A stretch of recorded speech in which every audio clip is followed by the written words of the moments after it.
Want more Gators Breakdown? Join Gators Breakdown Plus. Starting at $3 a month, get access to unique episodes, plus a blog, chat room, giveaways, shout-outs, and more. Gators Breakdown Plus is furthering the interaction with fans and listeners like you. Head to gatorsbreakdown.supportingcast.fm to join Gators Breakdown Plus today.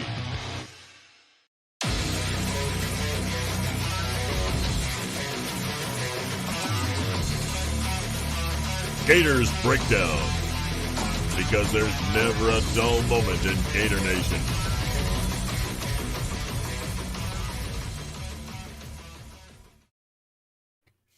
The Gators Breakdown podcast is ready to go. I'm your host, David Waters. You can find me on Twitter at GatorDave_SEC. Back this week, co-host Will Miles.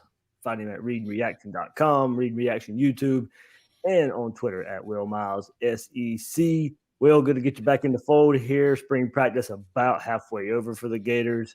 And look, Mike Peterson was speaking to the media tonight. Usually Billy Napier on Tuesdays, but he's going to speak after the first scrimmage on Thursday night. So, hey, we had to come up with an episode pretty quick here. So, Gators Breakdown Plus members, they brought it, Will, with a Q&A episode here. But spring practice about halfway through. Starting to learn a little bit about Billy Napier and this team.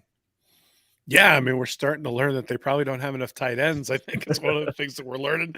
I don't think we got one question about tight ends. No, I'm lying there. Look, I mean, it's funny. This is one of those things that always happens when you have the transition year. I mean, if we all remember when Will Muschamp was let go and Jim McElwain came in, didn't have enough offensive linemen, and sort of that fiasco during the spring practice. And it's just good to have spring football back, right? It's been a long time since we've had a spring game. It's been a long time since we've had this level of information. I think, the media in particular, the local media has lauded Napier for the amount of access that he's given. Now we'll see whether that translates into information that's usable or whether that translates into information he wants to release, which I imagine is going to be more the latter than the former. But, at the same time, it's fun to see these guys, fun to see the videos, fun to see football going again, and fun to see all the energy within the program, particularly with all the tweets around recruits and those sorts of things as well. So, yeah, I think the jury's still out, obviously. I think we said that at the end of National Signing Day, and we're going to say that at the end of spring practice. Like, you haven't proven anything yet, and that's one of the things that I think sort of makes it fun.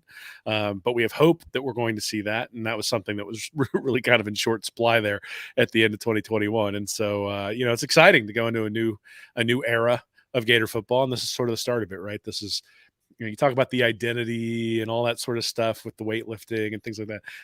That's so I guess esoteric when it comes to like the type of stuff you look at as a football fan.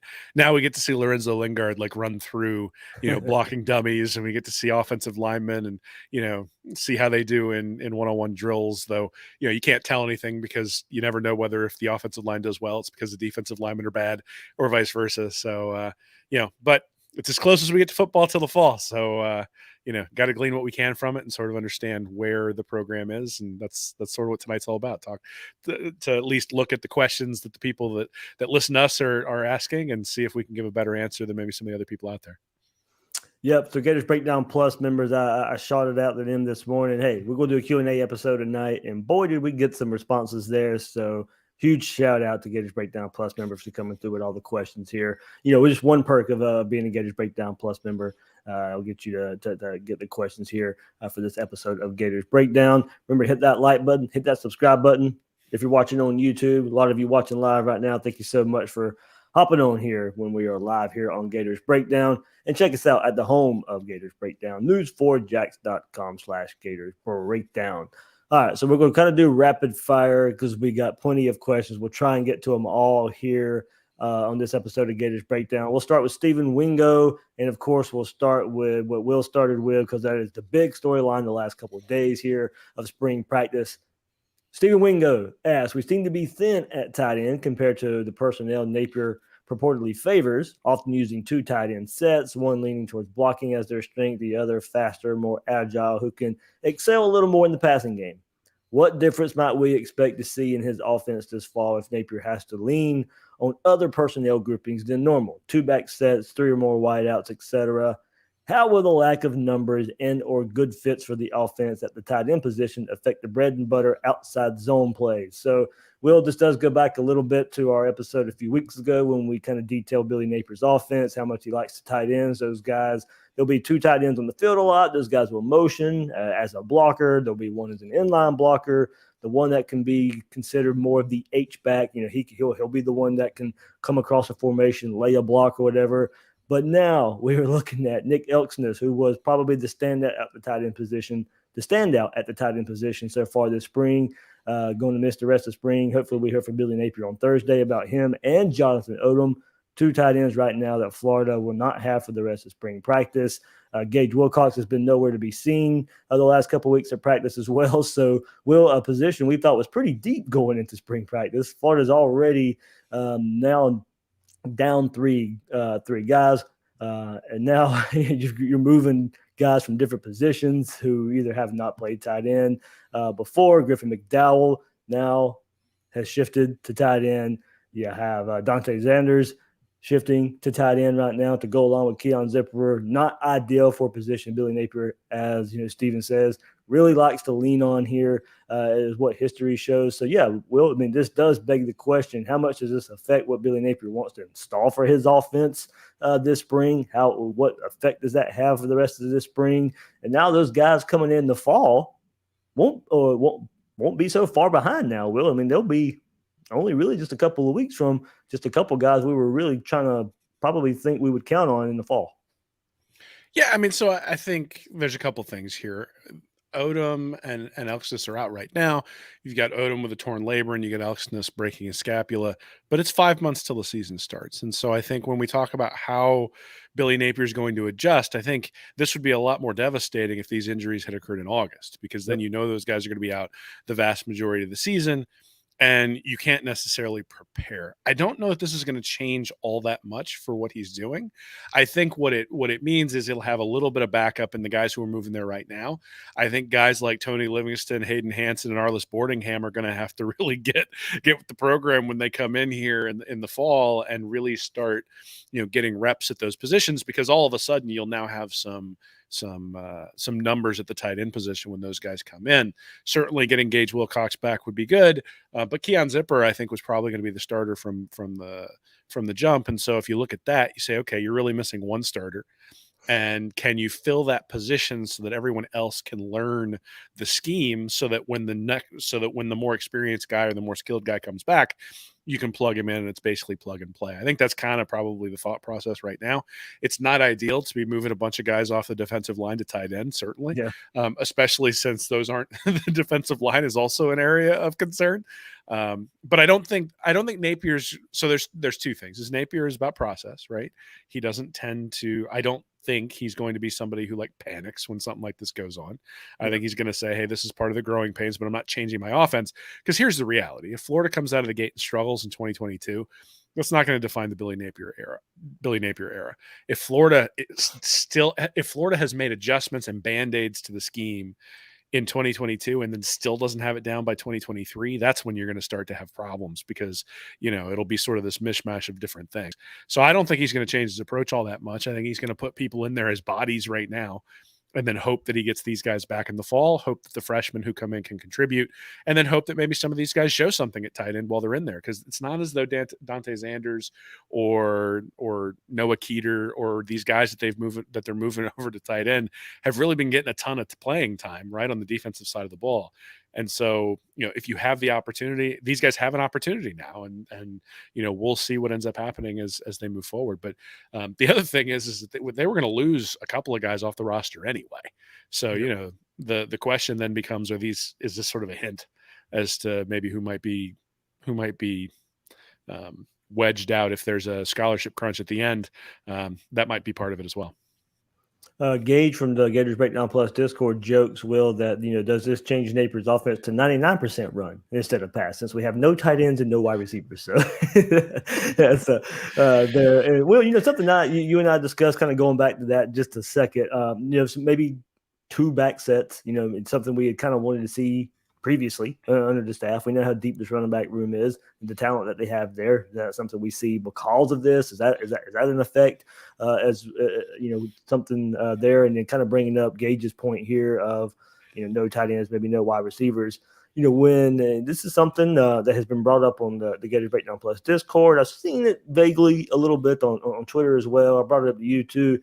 Naquan Wright comes back in the fall behind Lingard, behind Bowman, behind Johnson. Is Florida still struggling at receiver? Could we, we always wondered, hey, can Malik Davis play the slot position in last year's offense? Well, right now, if Florida's still struggling to find a receiver, Florida's still struggling to find a slot receiver behind Trent Whittemore, and if he can stay healthy, you get Naquan Wright some reps at slot. Not saying a complete move there or whatever, but we've seen in the past some Florida running backs under Dan Mullen go out there, play wide, play as a receiver. Naquan Wright has shown the ability to have some wiggle, get open in the passing game some as well. So, if we start tinkering with the offense a bit, are those some of the outcomes we could see? Yeah, I mean, I think the hope is, that you find something from these injuries and say, hey, we're going to make some adjustments. The one adjustment, I think, instead of seeing somebody split out in the slot, I think it's more likely that maybe what they do is have a second back in that H-back position, right? Or especially have the second back in that H-back position when it comes to running routes and getting downfield and getting that guy on a linebacker. And maybe you find something, right? You say, hey, look, DeMarcus Bowman's really good out of the backfield catching it, or someone back there is a better runner than a pass catcher, and somebody's a better pass catcher than a runner, and you can utilize having both guys back there. I think the reality is it doesn't do you any good to have 4 good running backs and then struggle at all these other positions. So certainly if you can move somebody out there and get a benefit, but I think we got to be careful with that, because at the end of the day, the reality is these guys have been running backs their entire career.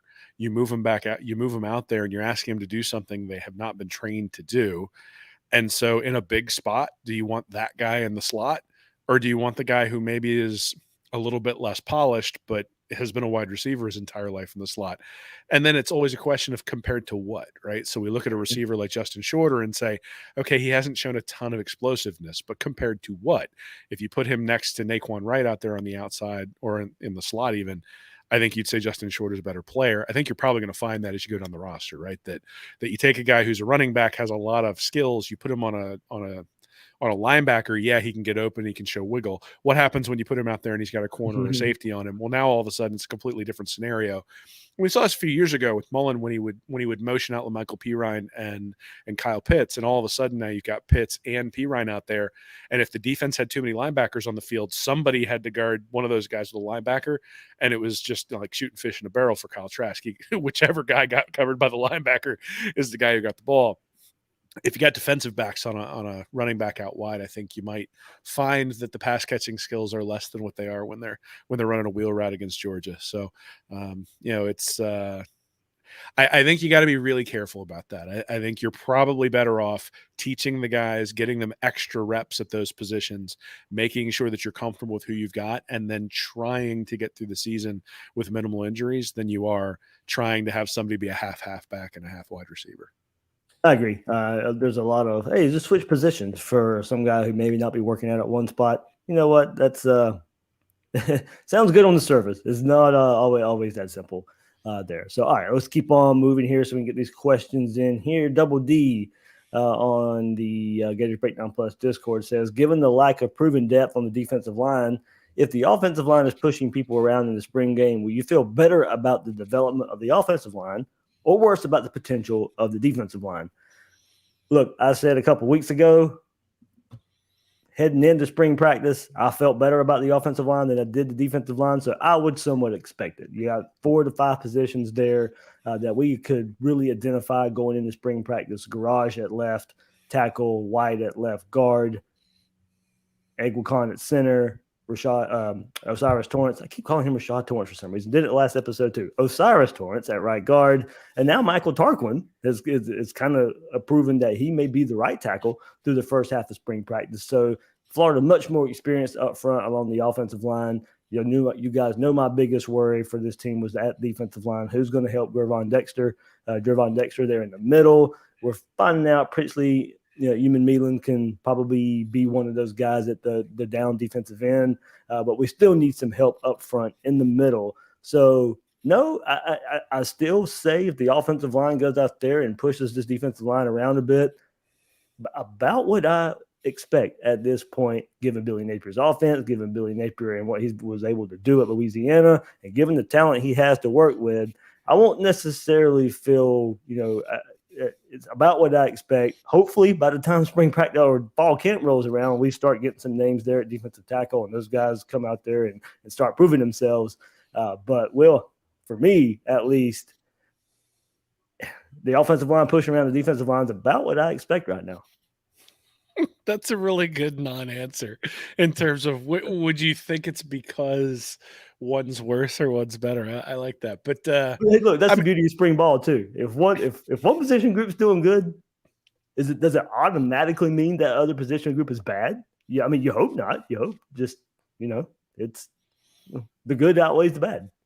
Yeah, I mean, look, this is why we lie to each other every April about what's actually going on, because none of us really has a clue. But I would say, I think I kind of echo your sentiment, but for a little bit different reason. If the offensive line is pushing around the defense, I mean, Florida's defense was awful against the run last year. And so I think they were like 85th in yards per play. The defense is actually pretty good other than the run defense. And so if you start looking at a place for them to improve, it's going to be against the run. But I wouldn't be surprised if that hasn't happened yet.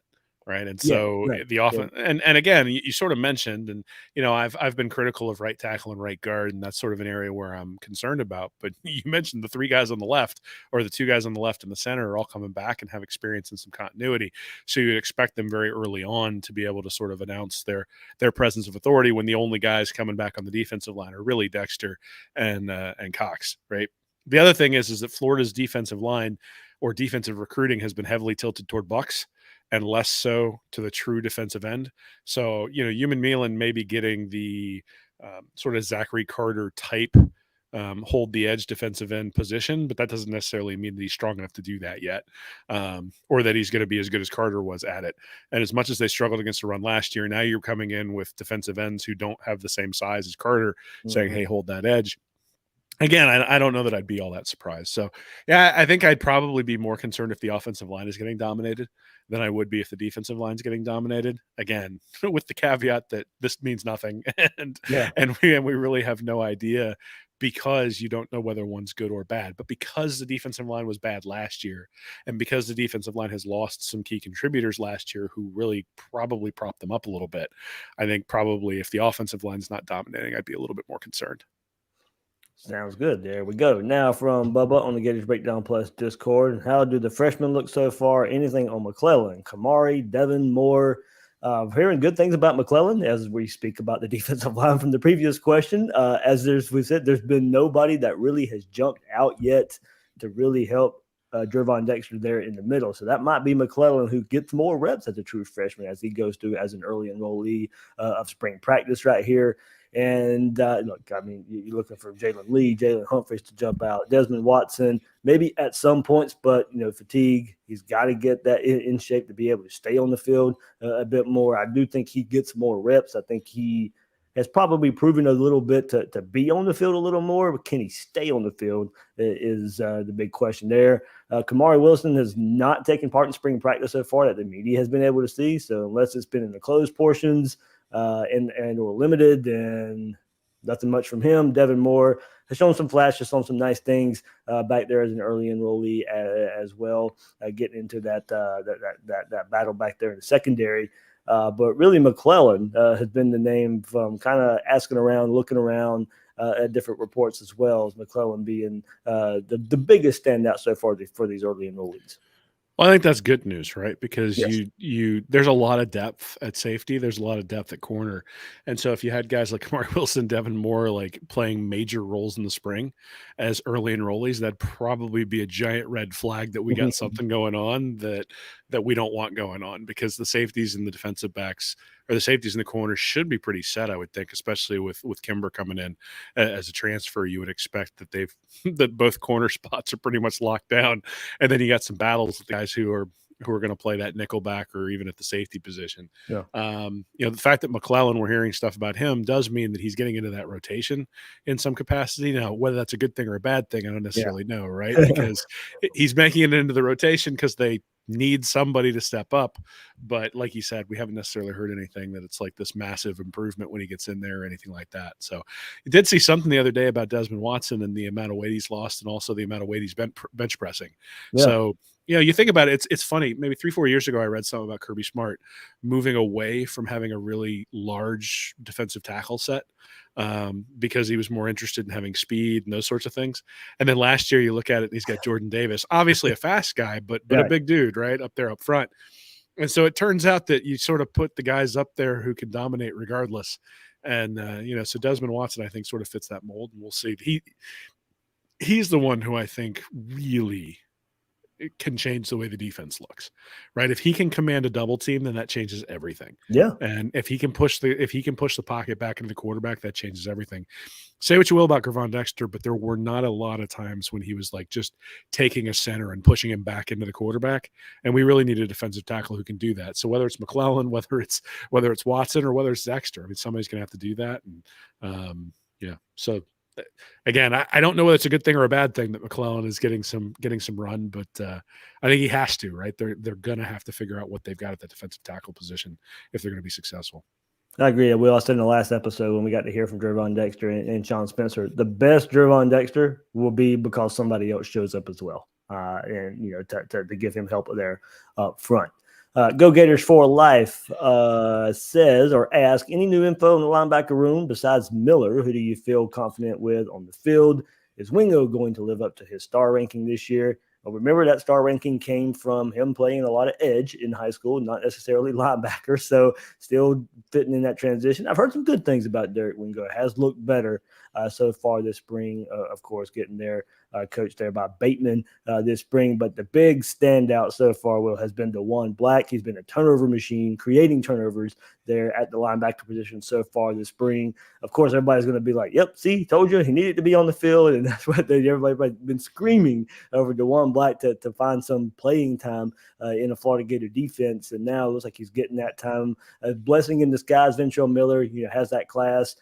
He's does not participate in practice on Tuesday or Thursdays, only on Saturdays. And look, he's still nursing and coming back from an injury himself. So it opens the door for somebody like DeJuan Black, Derek Wingo, and Scooby Williams has flashed at times this spring so far as well. So I think the linebacker position, here's some good things so far. Definitely a position that needs some growth. And Will, honestly, it's good to hear about turnovers and stuff. I want to see spring practice. What's the physicality like of these linebackers? If there's limited portions that we get to see, we don't get to see much of all that. The 11 on 11 and going smash mouth football. We'll hopefully get to see some of that in the spring game. But getting to hear there's some turnovers being created by DeJuan Black. Just goes back to all that athleticism that we have been discussing about him for a couple years. Yeah, absolutely. And one of the things that I think was a criticism of Mullen and his staff was that they definitely erred towards the side of seniority, right? And so you get a guy, even like Diabate and Hopper had more seniority than Black, considering when he came into the program. Same thing with Wingo. And, I think there was a lot of potential with Hopper and a lot of potential as well with Diabate, but the results weren't there when you actually looked at their ability against the run. Florida's defense last year was awful against the run. And so, this is one of those where the unknown maybe is even better than the known, right? I think that there's a consistency that's required at linebacker that maybe isn't required at other positions, right? You have to be in your gap. You have to trust that the other guy's going to be in his gap. So irrespective of being a turnover machine and being athletic and all that sort of stuff, the thing I look at is Ventrell Miller and saying, is he going to be in the right gap? And I trust he's going to be in the right gap more than any of these other guys. And it really, even if you go to Amari Burney, and again, we'll see whether Burney's still on the roster when the spring's over, because like I said earlier, there's going to have to be some attrition somewhere. And so, I don't know who those people are going to be, but Bernie as well. Is he going to be in the right gap? Are they going to teach these guys to trust each other to do their job? Because I'll be honest, that's kind of what it looked like against LSU, is it looked like nobody really trusted the other guy to do his job, which meant you always had a crease somewhere because somebody was trying to do too much, because somebody was trying to sort of cover for somebody else. And so all of a sudden you've got these big runs that are getting hit. And so, again, athleticism, great. DeJuan Black, incredibly athletic. That's fine. But if he doesn't stay in the right gap, then it's not going to matter. And so I think there's going to be that balance this year between the young guys who haven't gotten a lot of playing time and maybe are more athletic and more talented, and the older guys who are going to do their job. And the hope is that, as the season progresses, you'll be able to sort of, or even as the spring practice progresses, you'll be able to see guys who are really doing what they need to do. And to your point, the physicality, right? Taking on that guard, the pulling guard in the hole and blowing up the play, as opposed to trying to sneak around him and letting the running back sort of cut back in that crease. Those sorts of things as well are the types of things we'd want to see. So I'm actually excited to see this group. I mean, Chief Borders and Scooby Williams, very, very highly regarded. Same thing with Derek Wingo. Same thing with DeJuan Black when he was coming to the program a few years ago. From a talent perspective, in terms of what they showed in high school, these guys are all pretty high up there. And so the ceiling of what this linebacker group can be, especially when you get Shamar James coming into the fall, I think can be really, really good. But again, athleticism is half the battle, if maybe not even half the battle. The ability to make sure that you trust your teammates and you are where you say you're going to be and you do your job is far more important at linebacker most of the time. And I mean, David Reese is a great example of this. The older David Reese, who was starring back in 17, 18, and 19.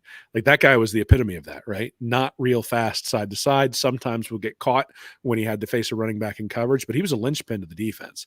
And when he went out early in that 2018 year, we noticed, right? And that's kind of the thing I think that you sort of hope Ventrell Miller brings to the defense. All right, we will keep it going here. JF Gator fan, as of right now, what is the running back rotation looking like? Great question. There's definitely a position that is going to be counted on this fall here for the Gators.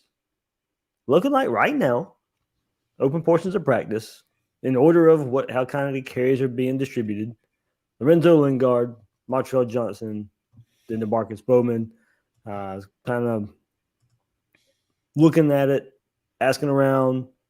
Bowman, probably the most explosive, but also maybe right now the most inconsistent out there. That's not really necessarily a knock and a hit on him, but kind of the early word there. Lorenzo Lingard, kind of the total package right now: size, speed. Montreal Johnson, a little bit of a slow start from the transition to Louisiana to Florida, now coming around and looking like a back that's going to be a major contributor here in this offense. Still, I think Florida has three really good backs. I think three backs they can really count on.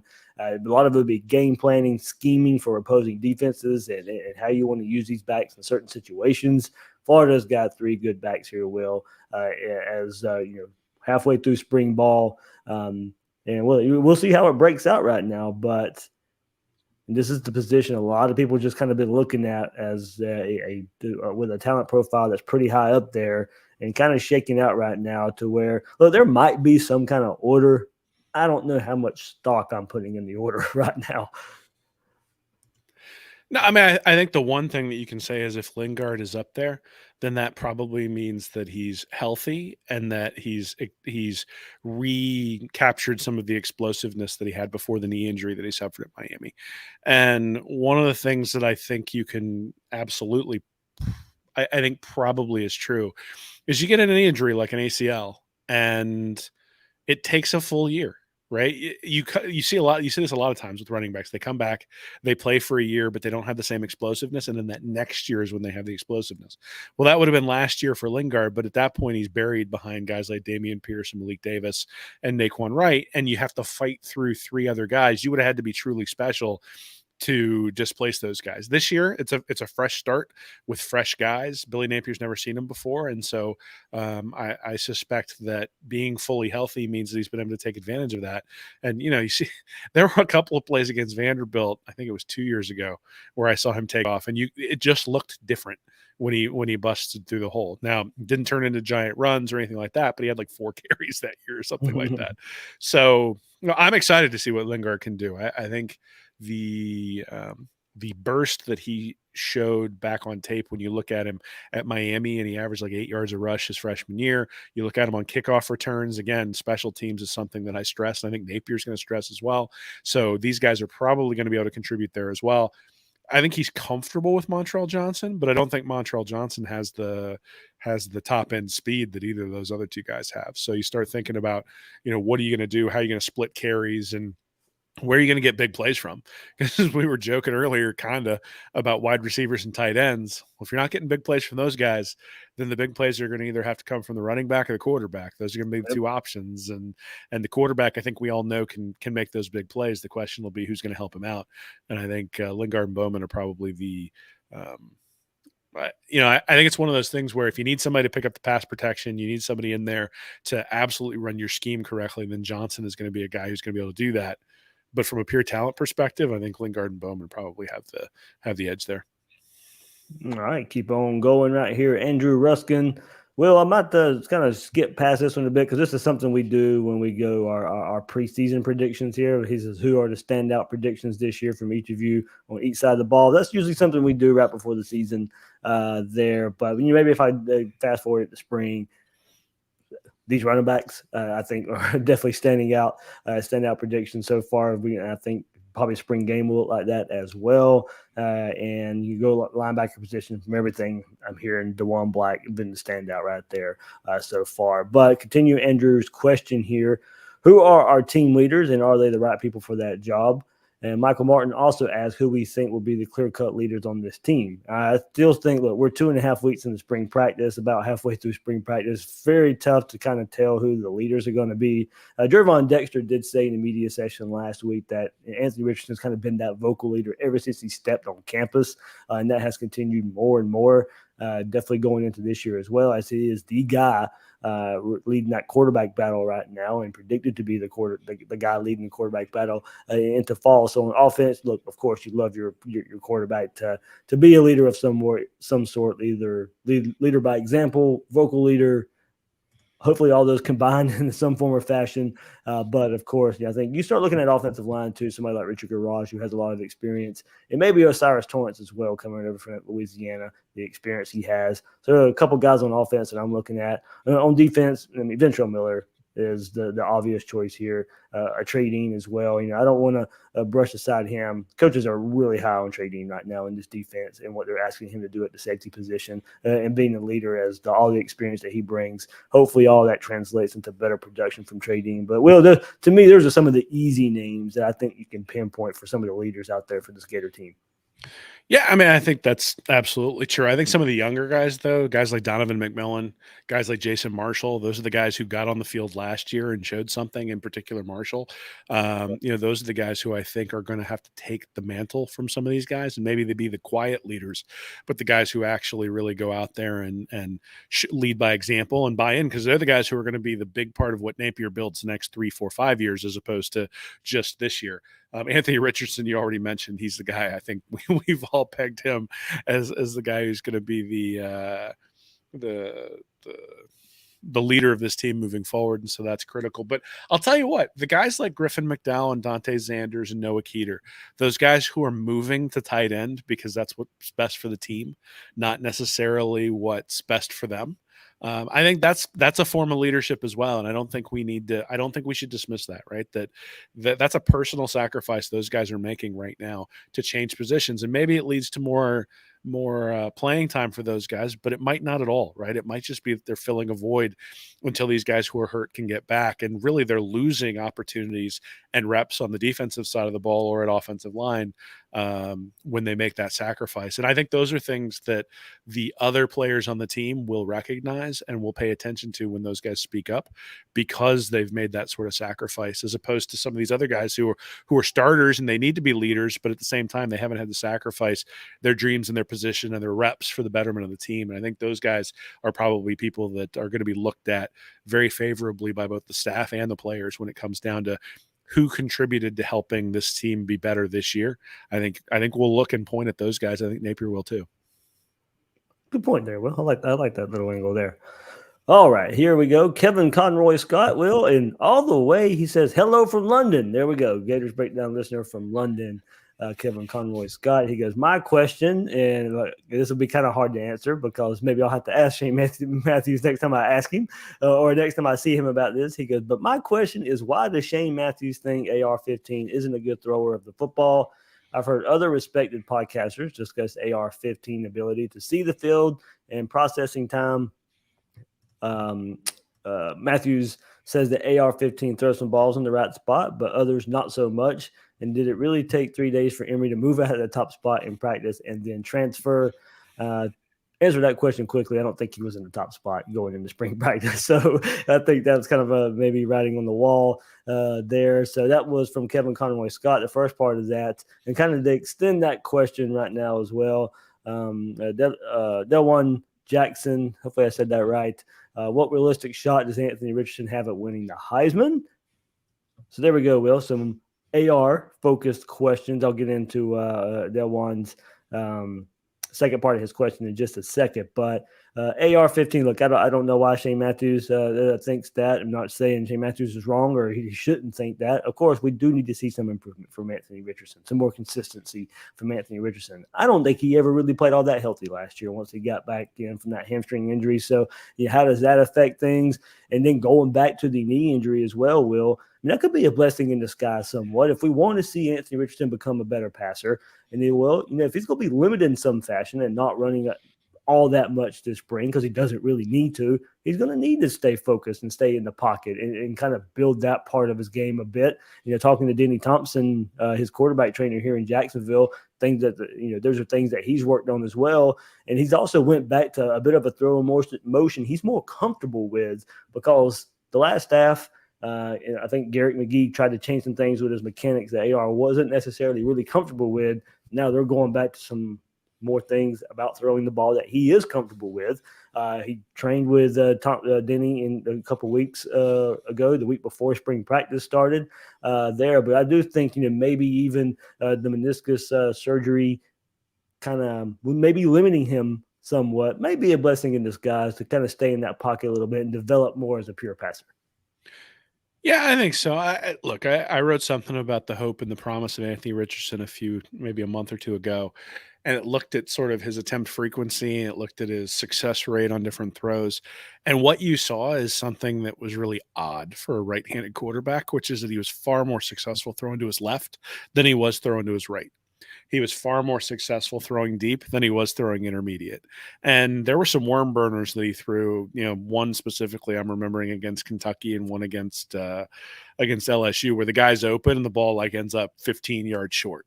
And so when he really tried to rear back and put extra mustard on it, you could see some flaws in his mechanics. Now, when he was able to loft it up to the left-hand side of the field in particular, he was incredibly effective. And so I think what we need to do is parse what do we mean by him being a good thrower of the football, right? So if you're saying, does he have perfect mechanics? I think the answer is no, right? He is not Tom Brady back there with mechanics that he's honed over years, where he's got some guy who's a throwing guru who's helped him modify his mechanics in a way where the ball always comes out perfectly and always ends up directly on path. However, I think if you ask, is he going to get through his progressions and throw to the right guy more often than Emory Jones did last year? I think there's evidence on tape that says that he will and that he'll get the ball out on time. And so you don't have to be perfect in terms of getting the ball to the guy if it's on time and it's to the guy who's in one-on-one coverage or the guy that the defense is left wide open. And so there was one play I'm thinking about against Georgia where he had a guy down the sideline who was open. And if he'd hit him directly in the numbers, he probably gains another 10 or 15 yards. Instead, he throws it just a little bit high and the guy has to jump up and sort of tiptoe the sideline and they gain 15 or 20 yards instead of gaining 30. And those are the differences that I think you'll see in terms of execution, that if you had a guy like Kyle Trask, it'd be right on his numbers. But if you had a guy like Kyle Trask, it wouldn't have as much mustard on it either when it comes out, because I think Richardson definitely has a stronger arm. So, look, I think you're never going to have a perfect quarterback. The question is, what does he do well? How do you put him in a position to take advantage of those things? And then what can Billy Napier do to make Richardson's job easier? And I think one of the things that we've talked about earlier is sort of these flood routes that they run and those sorts of things to give them high, mid, low reads. And then, you have a high, mid, low read, and then the fourth read is run. That's one of the things I think that we'll be able to see a little bit more of this year and see whether Richardson can really embrace that and be successful with that. But I think there was a lot of evidence to say last year that he almost always threw to the right guy. Now, in some of the situations, because of his threat of running the ball, he got some pretty easy coverages to read. And when the game against Georgia happened, he did not get those same easy coverages because of what Georgia was able to do up front, and he struggled. And so as things get more complex, when you face teams that have had a full offseason to prepare, example against Utah and those sorts of things, the question will be as the defenses get more complex, is he able to do that? I don't think he's the best thrower of the football, but I think he's going to be more accurate, especially on the deep passes, than Emory Jones was last year. And to be honest, if you hit the explosive passes, I think you could miss some of the intermediate ones from time to time and still probably be okay. So I get a little bit what Shane Matthews is saying, but I also get what Denny Thompson is saying in terms of, in terms of, hey, he's a work in progress, and they were trying to make mechanical changes, and I think there are mechanical changes that likely kind of need to be made. At the same time, if you look at him, it's interesting. When I went to the Alabama game last year, you saw Jones and Richardson both warming up, and the ease with which AR was able to throw the ball downfield during warmups, and it was all sort of his hips fired and then his arm came through. And so there was less sort of side to side torque, and it felt like he was more accurate on a left and right perspective. And then when Emory Jones threw, it was a lot of his torso was turning. And so it felt like the ball came out with a little bit more zip, but the actual left to right was less accurate. And I think that's kind of what we saw last year, is when it came to throw the ball deep. All right, we miss by 3 feet or 6 feet or whatever it is, because you got to torque it up so bad to get it downfield. Richardson's not going to have that issue. Realistic chance winning the Heisman, Will? I mean, they got to beat Georgia. Right. So that's what I was about to say. I think the potential with Anthony Richardson probably is there. I'm high on Anthony Richardson. So I mean, I know a lot of you out there aren't that, maybe even that high. They might be high, but maybe not that high. But a lot of Heisman talk also goes into team success. How much success is the team around him going to have? What is win-loss record going to have to do with it as well? Well, so I'll tell you this. I think that Georgia was obviously really, really good last year, but that was because, in many cases, because of their defense. If Florida had a competent offense last year, I think they might have given Georgia a run for it. I mean, Stetson Bennett was begging for that game to be given to Florida. He threw a bad interception to Truvaz Johnson. I think it was Johnson before the Richardson fumble that sort of turned the whole game. Obviously, the 3 turnovers there at the end of the first half completely shift the game. But what happens if those turnovers don't occur? Is it really 3-0 or 3-3 going into the half, right? So I look at that and go, even though Florida got dominated, I think Florida deserved to get dominated in that game. There are flaws within Georgia's team, particularly at quarterback, that make me think teams can hang with them. And so, look, if Richardson comes out and has a couple of games like he did against South Florida last year, where 7 touches and averages like 38 yards per play or something, but he does that for a full game for a couple of games. Well, now you're going to get some hype, right? If you beat Utah to start out the season, you beat Kentucky, all of a sudden you're heading into that Georgia game with 1 loss or no losses. You're going to get a lot of hype.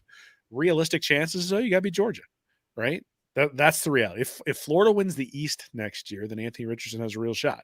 If Florida doesn't win the East, then no shot. And I think most of us are all going to pick Georgia to win the East to start the year. So that tells you what we think about his chances of winning the trophy.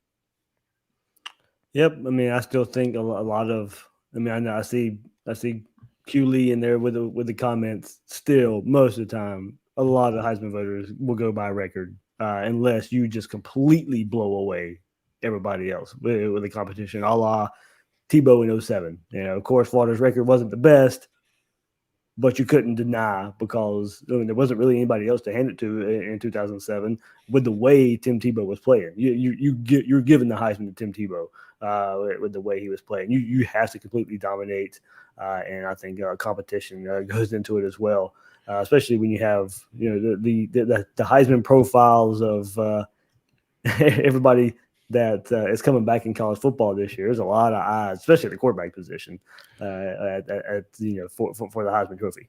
Well, and if you look at it, I think Lamar Jackson's the only guy in the last decade really Well, Johnny Manziel in 2012. So Manziel and Jackson are the two guys who maybe didn't have national championship teammates, but were able to win the Heisman Trophy. But if you go back, Bryce Young, Devontae Smith, Joe Burrow, Kyler Murray, Baker Mayfield, Derrick Henry, Marcus Mariota, Jameis Winston, those are the other guys in the last decade who've won the Heisman Trophy, and all of those guys have at least played for a national championship. So, to your point, it's oftentimes the best player on the best team. And that's sort of what the award has become at this point. Usually it's the best quarterback on the best team, which in some respects, I think Anthony Richardson's shot at winning the Heisman's a heck of a lot better than the running back on Alabama. Because at the end of the day, it's the quarterback on the best team. So if Richardson can win some games, then he's got a better shot than a defensive end. Because I think the best the best player in college football last year was a defensive end for Alabama. It was not Bryce Young, but that's the way the trophy goes. All right, here we go. Robert DeMonte, how realistic would it be to see Napier and the staff turn around the team and win the East? I feel like A&M had done the same thing. I feel like A&M has done the same thing Georgia did. It makes me feel like A&M will possibly be a machine if everything clicks. I'm assuming he means the step up in recruiting there. Same for us, I believe, with the discipline and buy-in from the team as a whole. I don't know the timeline Robert's putting on this. Not sure he's putting it on this year. So we can kind of quickly gloss by this right here. We'll see. We'll get into it later on when we get to another question as well. But, we've seen the kind of the process of here. Florida's going to always be able to get the talent of being able to compete for the SEC East. So, if recruiting is taken care of, Florida will compete with Georgia for the SEC East. If it's not, then we've kind of seen the way that story plays out the last few years. Now, hopefully like you said, some more discipline, some better coaching, and you do not have a repeat. Even if the recruiting level is not at the level it needs to be, you don't have a repeat of last year. You don't fall flat on your face and lose to teams you shouldn't lose to. Now that shouldn't have happened anyway, no matter what the talent profile Florida had. But eventually, I was excited about the hire, and I know there's another question coming up that's not so positive for the talk of Billy Napier, so we can extend it there. But just the first part of that question: how realistic would it be to see Napier and the staff turn around the team and win the East? I'm not thinking that means this year, but look, if it does, I don't see it this year. I'll be honest; I don't see that much of a turnaround in year one. Nah, I think this year it's pretty unlikely. I think you'd have to hit on, I think Anthony Richardson have to win the Heisman Trophy. I think that's kind of what you're going to need in order to win the East this year, because the East has a team like Georgia in it. And, Stetson Bennett, for all of his flaws, is going to be able to manage the problems, and I think Georgia is going to have the talent to reload in some respects.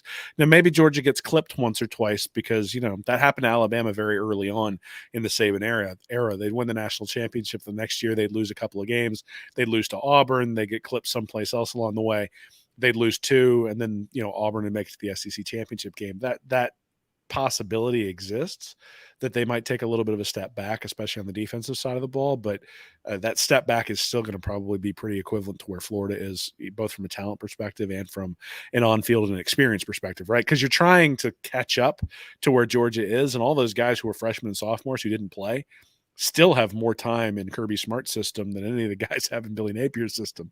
So you're going to have to play catch up quite a bit there. I think. And for an SEC schedule, Georgia again has a pretty quote unquote easy SEC schedule.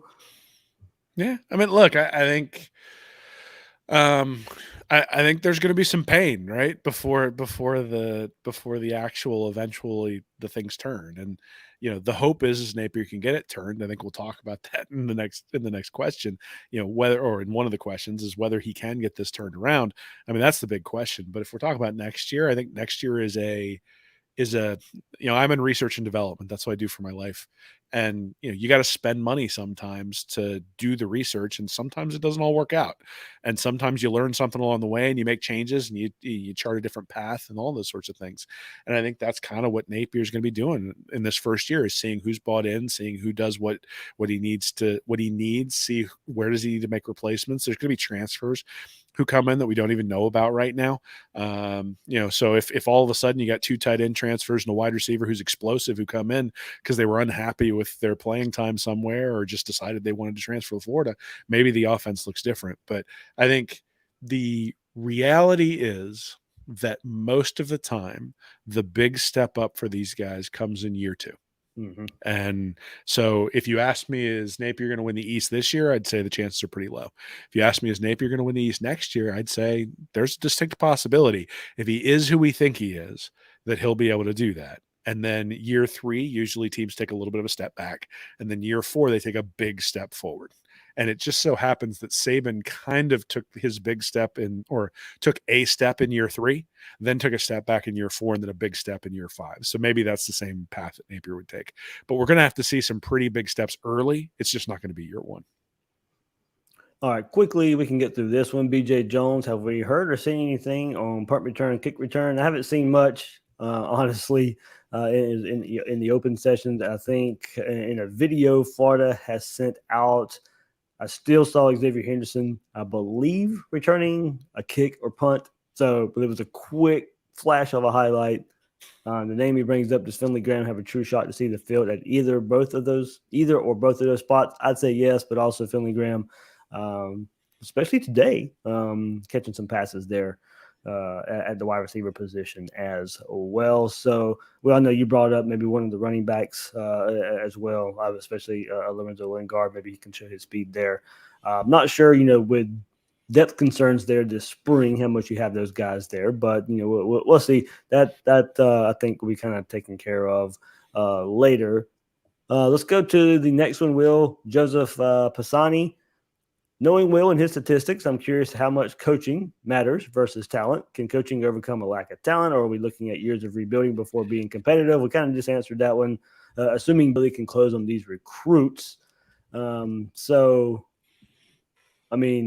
We've asked ourselves that question the last few years, coaching matter versus talent. That was kind of the Dan Mullen versus Kirby Smart argument for a few years. And I think we see, talent outweighs coaching. That's why we harp so on it. That doesn't mean you don't need coaching. It doesn't mean you don't need development. But step 1 is going shopping for the groceries and getting the groceries out there, Will, and putting them in, and putting them on your team. So that question was kind of pinpointed at you there, Will. Yeah, the assumption there is that the other programs aren't doing any development at all, right? That they just bring these guys in and then go, we'll just roll the ball out there and that's not the way that works, right? Because one of the ways that those recruiting machines work is that they churn guys into the NFL, and that's one of the ways that they sort of perpetuate the recruiting machine. And so, look, I think Saban is a unique blend of having really, really good schemes, being able to make adjustments, being self-aware enough to change when he needs to, and then putting those schemes in place. I think the reality is most coaches are going to be one bent or the other, right? Kind of like you think about Will Muschamp and his struggle on offense. One of the reasons why that's so poignant is because he's a defensive coach to start with, right? And that's where he recruits, and you have him as a defensive coordinator, he's great. You put him as a head coach, he's going to struggle. I think the same thing can be said for a lot of these guys, right? You bring in a guy like Dan Mullen. I think if Dan Mullen was the offensive coordinator, we'd be pleased with it, right? The problem is when he's the head recruiter, you don't get necessarily what you need. Kirby Smart is the head recruiter, puts all kinds of energy and effort into it, has seen the results. And again, I think what I've seen on the field, in fact, what I saw in that national championship game on the field, is Smart had an opportunity to give that game away and really tried, and his players were just better that day. And I think if Mechie and Jamison Williams had been on the field, I think Alabama probably wins that game. So I think coaching absolutely has something to do with the end results. But, when you're playing South Carolina or Kentucky or Missouri, you kind of can just roll the ball out there if you have significantly better players. And what Florida has seen in the last few years is when you're not significantly better than the other team, and when you don't have somebody breathing down the neck of the guy who's the starter at all times, because there's just this constant sort of culture of competitiveness and competition, that's when it really starts to rear its ugly head, right? Because you get comfortable in the role you've got.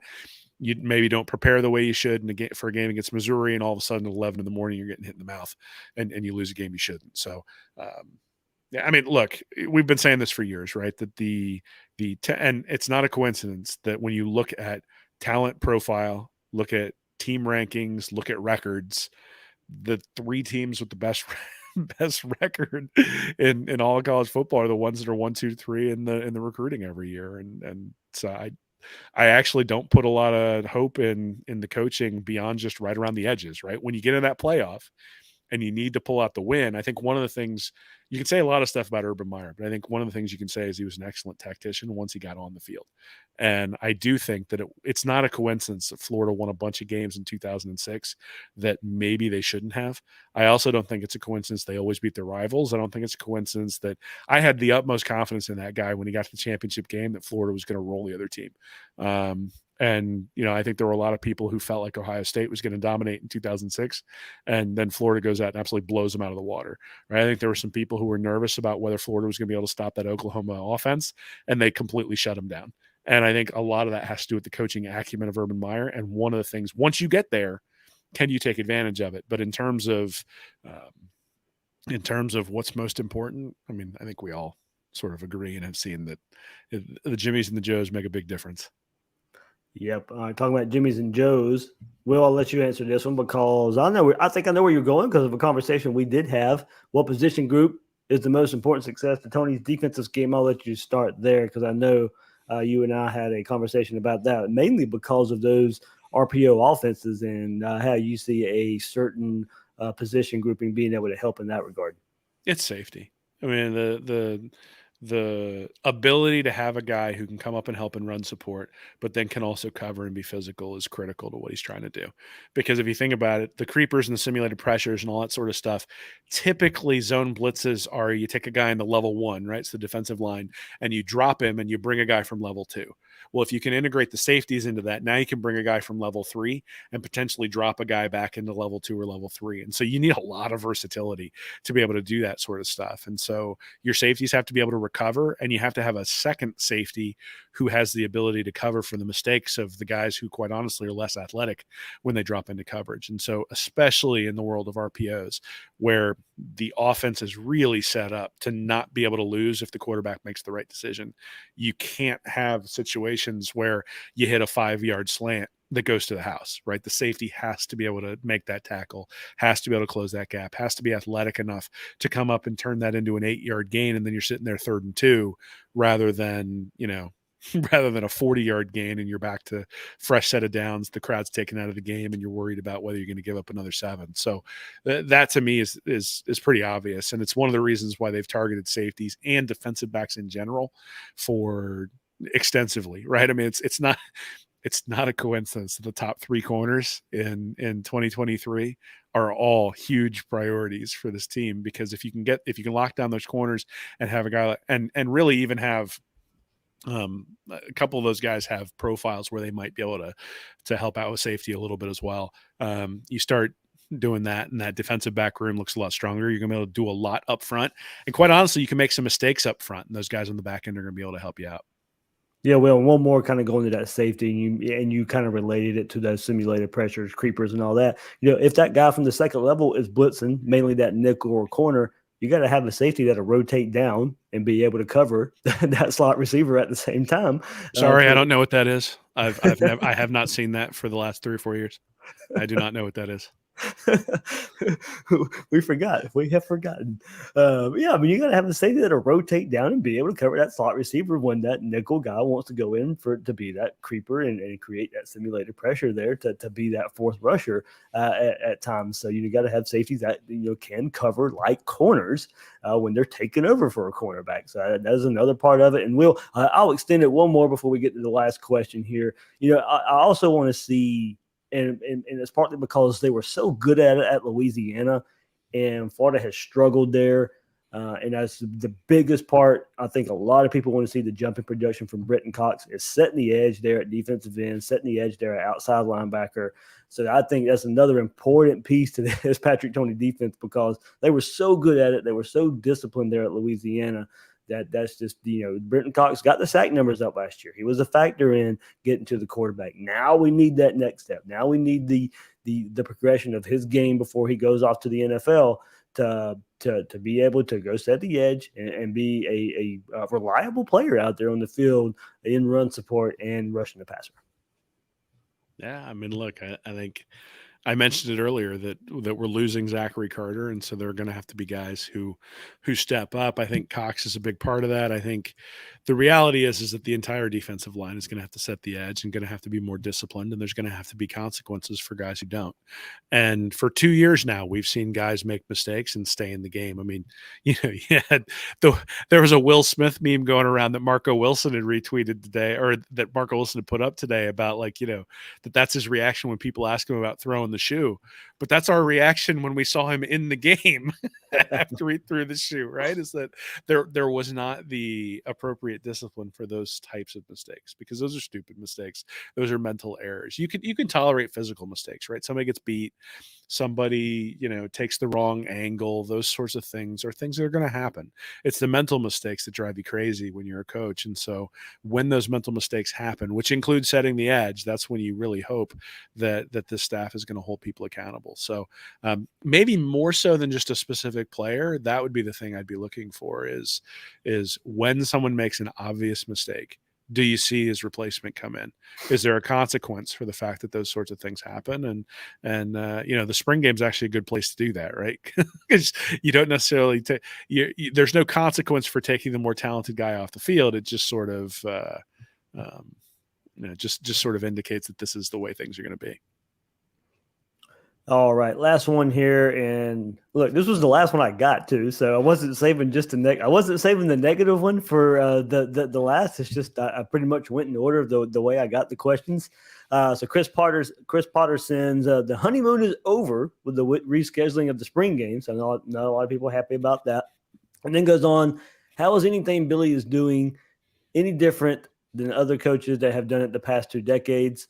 Why would we expect different results? We are Florida. We are going to hit ferociously on defense and air it out. That is the identity. We're faster, we hit harder, and we score more. Why are we at Florida trying to copy/steal someone else's plan to win or process? Is this really what the bigger money boosters are asking for? Go get us a Kmart Saban? So a lot to unpack there, but we'll try to unpack it quickly here. I don't know if Billy Napier is any different than the coaches who come up from that Saban tree of a Jim McElwain and a Will Muschamp. I mean, Will Muschamp was thought to be that young up-and-comer, learn from Nick Saban. Well, we saw how that turned out. We saw how the Jim McElwain era turned out at Florida. I don't know Billy Napier is any different. I do like the process. I do like the foundation. But just because it didn't work out with past Saban assistants doesn't mean it won't work out with Billy Napier. And it doesn't mean it'll work out just because he is taking a lot of the good parts from a Nick Saban and somewhat Kirby Smart way of doing things as well. I know a lot of people want to see the fun and gun. And look, Spurrier's fun and gun wouldn't be that successful in college football right now either. I mean, the game has changed. Spurrier was able to use Florida speed, but while SEC defenses were catching up, the game he caught teams by surprise at that point. So, yeah, I mean, I do agree you do need to use Florida speed, and I don't think, just because we saw Billy Napier run the balls 55, 60% of the time doesn't mean he won't adjust at Florida at the same time. Now, don't get me wrong, I do agree with going to hit ferociously on defense. Florida should always have a good defense. I mean, Florida's got too many athletes. Florida recruits too good on that side of the ball to see what we have seen the last couple of years on defense. That's why we're so frustrated with the defense. Florida's always supposed to have a good defense. That's supposed to be a default for a Florida Gator team. So, look, a lot of teams are trying to steal the Nick Saban model because it works, Will. And then that's why. Now, it is a Nick Saban model. He is the alpha out there. Kirby Smart's been able to replicate it pretty well, but I don't fault anybody for trying to copy what Nick Saban is trying to do. I laughed out loud at the Kmart Saban crack just because, I mean, it's like you're not even calling him Walmart. You're calling him Kmart. You're like, you've already declared bankruptcy and no one wants to go and visit your store. You've got like, what is it like? People of Walmart where they post the sad pictures of people who are there, and like Kmart's like one step below that. So my initial reaction is that we already know Billy's different because he doesn't have Kirby's Kmart haircut. So that's sort of my first reaction. I think we have to say compared to what, right? I think this is really important. When you bring somebody in, it's compared to what. And we knew what Dan Mullen brought. He brought an offensive mind that probably is unmatched in college football when it comes to really being able to get the most out of his personnel. I think Emory Jones struggled last year, but I don't think that's a reflection on Dan Mullen when you saw what he did with Felipe Franks, saw what he did with Kyle Trask. You saw some struggles with Emory Jones, but I think if you gave him another year with Emory Jones probably would have been a lot better this year. Would he have been good enough? Probably not. Now, the thing is though, we knew what he was from a recruiting perspective. He was 10th, 11th, 12th. And you knew he was going to get his butt handed to him on the recruiting trail by Kirby Smart. So you bring in, or by Kirby Smart and by Nick Saban. So you bring in somebody who knows Saban's policies, who knows the Southeastern Conference, who understands what he's doing. Okay, I get that. The other thing is that Napier has been very clear when you go and look at him talk. When you would there was some Coach Tube stuff we went over with where he was talking through his sort of process and schematics and thought process and all those sorts of things. And he was very quick to say, I got this from my stop in Arizona. I got this from my stop at Clemson. I got this from this other coach here and that sort of stuff. So I think he took things from Saban, just like all of us take things from people who come before us and people who teach us things and say, I think he does that well. I think he does that. I would do that differently because I have a different personality. And that's going to be the trick. I think if you try to mimic Saban, if you try to be Saban, you're going to have problems. If you try to be Billy Napier, then I think you're probably going to be okay. The other thing is that I do actually think that things are different. So I'm going to write about this later this week, but so Texas Tech and Arkansas are currently second and third in the 24/7 sports composite. And the reason is not because they have a number of high-level players committed. They've got a decent number of players, but it's because they're the only two teams right now that have double-digit guys in their class. And so Florida, the minute they start signing guys, are going to rocket past the Hogs and the Red Raiders when it comes to the overall recruiting ranking. I would be willing to bet that Texas Tech and Arkansas both end up in the 18 to 23 range overall when the dust settles at the end of the year, unless there's some weird NIL stuff that goes on that improves their classes from here on. So if you look back, number one at this time a year ago. Yeah, well, that worked out well. So same thing though, right? I mean, you look at their average player ranking; it was around like 90, and you go, "Oh, that's going to end up 14th," and that's kind of where it ends up. It turns out that your average player ranking is more important, especially this time of year, than the number of guys you've got committed. So if Napier can get 2 or 3 more guys to commit right now, then he's going to be fine as long as they're guys like as long as they're guys like Cormani McLean and that sort of stuff. You look at his average ranking, you go, okay, this is really good. The problem is that when the problem with Mullen, and I wrote this back in April of 2018 where I was already criticizing his class, is he had 7 guys signed. 6 of them were 3-stars ranked between 400 and 946th, and then they had 1 4-star ranked 365th. So basically he was sitting there and he had already filled out his class with guys who were lower level recruits for his bump class, and then was going to have to hit on absolutely everybody to put together that top 3 class. Napier isn't there yet, right? He hasn't made those commitments to the 3-star guys or even the low 4-star guys. He's courting these guys who are really, really high. So if you look at Urban Meyer's big time class in 2006, it's interesting. 20 of 24 guys committed after the season started that year. So his 2006 class, 20 of the 24 guys committed after September when it kicked off in 2005. And most of those guys came in December, but the 4 who did commit early were Siobhan Walker, Carl Johnson, Dustin Doe, and Corey Hobbs. That's 3 4-stars and a 5-star. They had an average 24 rating of 93.9. So very, very high level players. That is indicative of a top 3 class. Lo and behold, Percy Harvin commits December 19th. Tim Tebow commits December 13th. Brandon Spikes commits January 7th. And all of a sudden, Meyer had everything he needed to build this Florida program into what he needed to build. So, look, I'm not going to tell you that Napier's going to bring in that kind of class. I don't know. What I will tell you is he hasn't taken steps towards building in a poor class like Jim McElwain or like Dan Mullen did in their second class, where it wasn't terrible, but it wasn't top 3. And I think there's an opportunity here if you start to build that momentum, and we're not really going to know until August or September, but in August or September, we're going to know, because the average player rating is going to be like 93 or 94, or it's going to be 90. And if it's 90 in September, I'm going to be saying, yeah, this is just like the previous administration. If it's 94, I'm going to say, well, we're sitting there pretty, right? Because there are going to be more guys coming in December, and the guys coming in December are going to have very similar profiles to the guys who've already signed. And that just shows up year after year after year after year. So from a recruiting perspective, and a process perspective, these guys on campus, I know people got upset about the sunglasses. I know people are a little bit upset about the spring game, but I don't think that proves or disproves anything from Napier's perspective. I'm not like, oh yeah, Billy Napier's absolutely the guy because of everything I've seen thus far. But I'm not ready to say Billy Napier's not the guy because of the things I've seen thus far. And I'll be honest, in April of 2018, I was pretty close to saying I didn't think Mullen was going to be the guy based on what we were seeing on the recruiting trail already. And that sort of proved to be true over the 4 years. There we go. Loaded questions from Gators Breakdown Plus members. Thank you so much. Short notice. Got both sides of the spectrum there when it was all said and done there. So hopefully it is, those things he does take from Saban pays off. Those things he is known for himself pay off as well. But everybody, thank you so much for being Gators Breakdown Plus members and sending us those questions. You guys can sign up. You get, like I said, the popular Discord server. Great discussion going on there, recruiting, football, all the other sports as well, extra episodes there. So while we tease that, we'll also tease, Will, what you got coming up at Read Reaction? Yeah, so I have an article talking about I'm actually going to load it up right after we get done here. So it's going to be looking at Anthony Richardson and sort of the start of that era now that Emory Jones has transferred out. I think there's some really interesting statistics in terms of red zone efficiency between Jones and Richardson that should give people some hope and sort of explain some of the offensive futility that Florida had last year, because it's interesting. The underlying stats actually weren't that bad.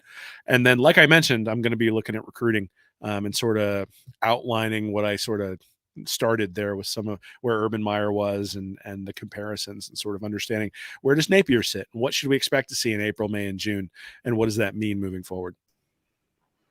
All right, hoping April's a big month there on the recruiting trail. All these March visits pay off there as Florida leads up to the spring game. So hopefully some action as far as actual commitments happen starting in April. So there we go. Will Miles, you can find him on Twitter at Will Miles SEC, and his site, readandreaction.com. Listen to their podcast on YouTube, Read and Reaction.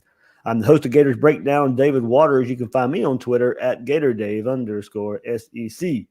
Guys and girls out there, thanks for listening to this episode of Gators Breakdown.